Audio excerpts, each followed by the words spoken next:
अस्सलाम वालेकुम प्यारे व्यूअर्स, मैं मोहम्मद इकराम तो तुसां दे पे यूट्यूब चैनल अलोन मुंडे सरायकी।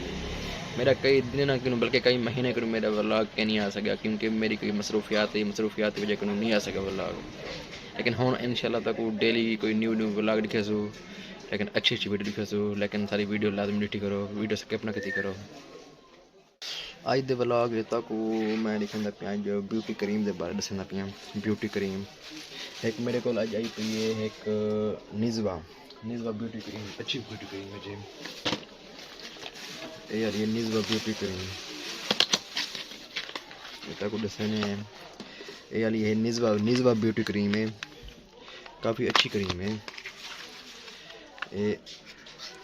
इंदी एक बड़ी खासियत है, इंदे नाल सीरम ही दिते ने, वैटनिंग सीरम तो नाइट ब्यूटी क्रीम। इंदी एक खासियत है, एक जेंट्स ही इस्तेमाल कर सकते, एक लेडीज़ ही इस्तेमाल कर सकती है। 4-5 बार रिजल्ट काफ़ी अच्छा मिल सकता इंशाल्लाह। एक बई तक दिखेंदे पे ए हाई वाइट ब्यूटी क्रीम है। इंदे विच ए खासियत है, एक नाल सीरम दिते हैं इंदे विच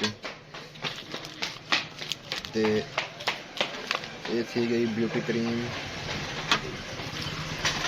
ते नाल ही इंदे नाल एक दिते ने वाइटनिंग कैप्सूल ते बिया दिते ने नाल सोप दिते ने छोटा जिहा, यानी कि सैंपल तो दिते ने भी चेक करने वास्ते। लेकिन इंदा भी काफ़ी अच्छा रिजल्ट उसी इंशाल्लाह। ये अपनी दुकान में मिल वैसे जो कुछ चाहिए वो मेरे नाल रब्ता करे सन, मेरा नंबर तक दे रहे सन डिस्क्रिप्शन में, मेरे नाल रब्ता कर सो तक मिल वैसी ये चीज़।